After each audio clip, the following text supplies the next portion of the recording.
Hello, aloha and servus. Welcome to Kahuna, Living Spiritual Greatness. I'm your host, May Wenger, and I want to invite you on a journey to get to know and to be reminded of your spiritual greatness and how you can live it consciously so that you can create the life you desire. We are all spiritual beings here on earth to have a human experience, and when we focus on this, we are able to create paradise on earth. Come join me in this movement to make this world a better place by letting go of our fears, old patterns, attachments, and resistance. Hello, aloha, and servus to today's episode. Thank you so much for tuning in to this very first episode of this podcast. It's a very special podcast for me because I feel that this is going to be filled with the true, authentic me on one hand.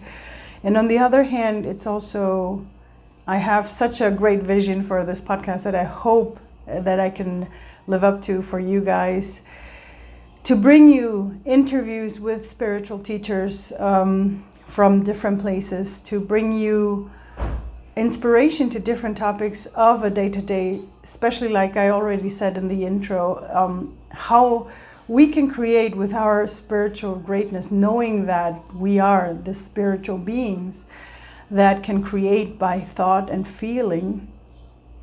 And so I wanted to take the time today to actually explain to you what the word Koholuna, why I chose this name for it.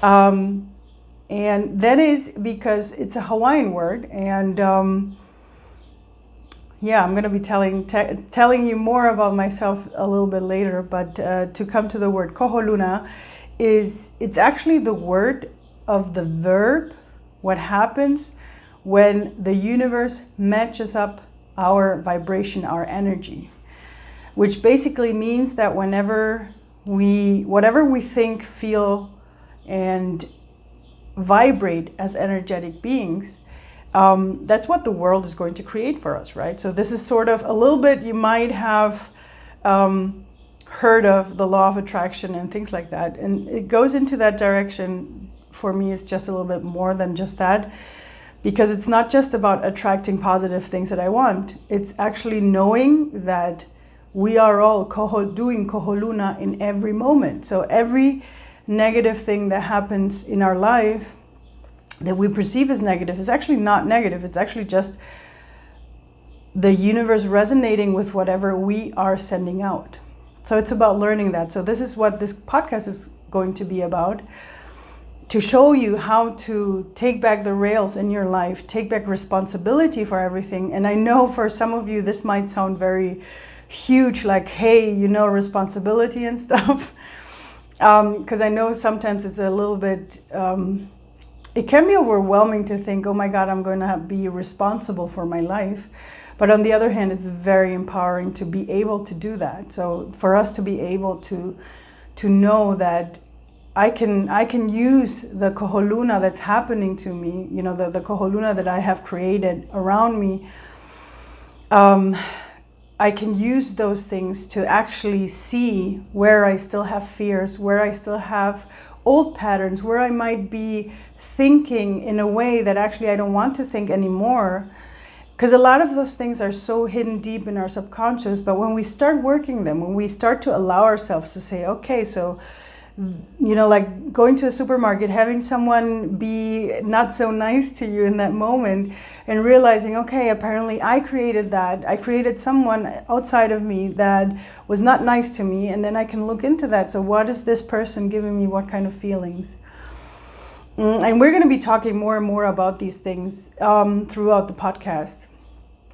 And so I want to give you some inspiration to be able to live your koholuna more consciously every day. And of course, I want to bring in the people that have inspired me to this, because of course, and this is now where I want to tell you a little bit about myself. I was born in Ecuador. I'm half Chinese Ecuadorian as my mom, and my dad's German.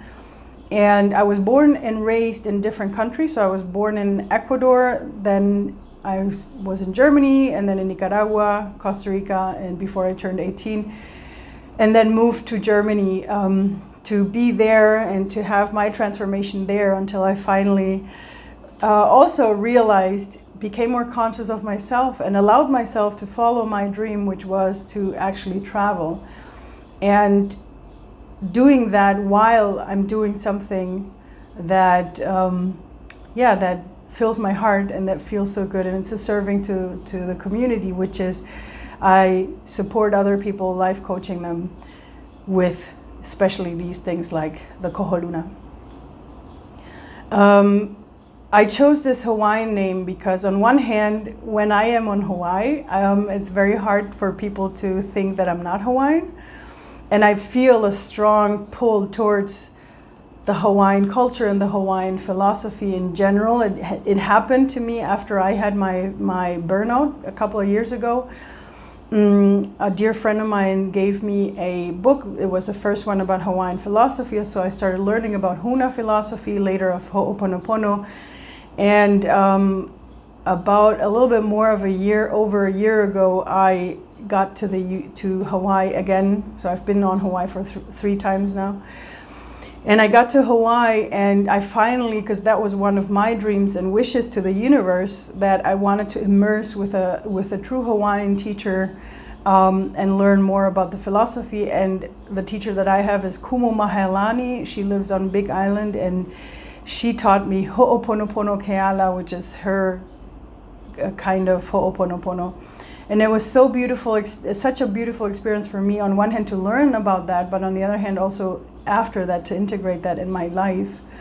And now to be able to give you this, because one of the things that I realized, and I think that's why for me, it had to happen this way, and that's why I think being a multicultural person, or Hapa, that's the name the Hawaiians give the mixed race children, it's so important because on one hand, I was able to, of course, learn this Hawaiian culture, but then on the other hand, also realize that it's not just only Hawaiian. It's universal laws that belong to everybody and to all of us.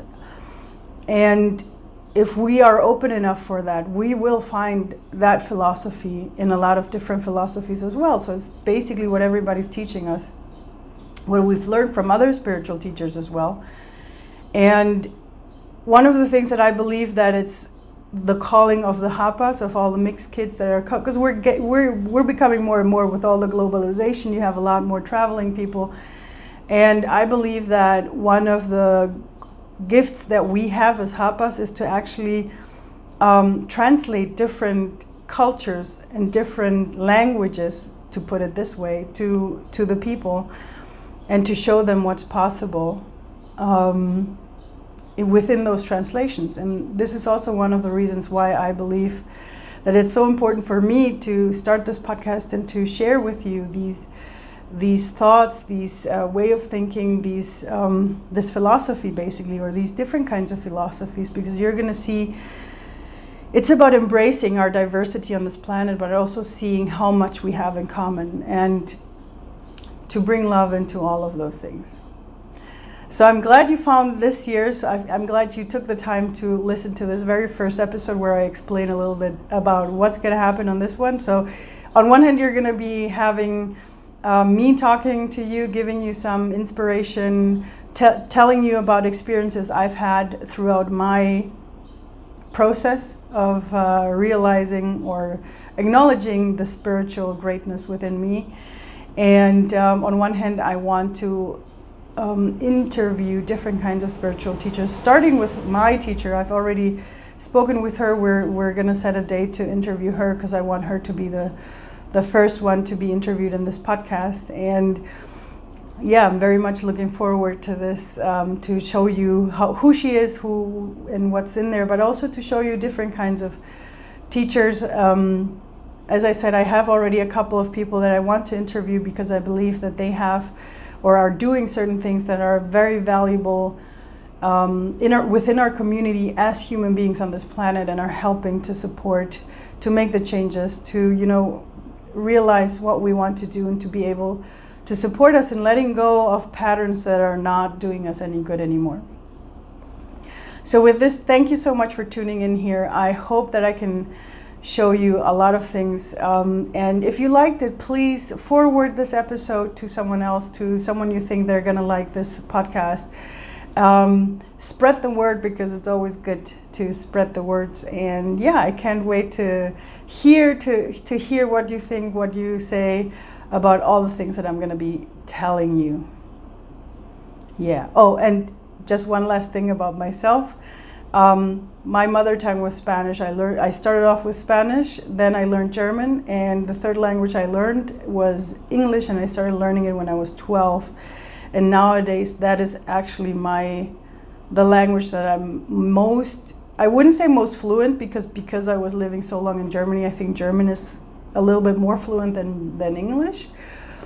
But English just feels so good for me, because I think as a Hapa, as a mixed race child, this is how I can actually bring together all the cultures within myself, because English is the language we have on this planet. And that's why this podcast is in that language. And I'm looking forward to, exchanging with you guys. If you have someone special that you'd like me to interview for this podcast, please send me a message. And of course, if you like what I'm telling you, what I'm talking about, and you'd like to have a coaching with me, send me a message as well. Thank you very much, and have a great time, and ahoy ho. Bye.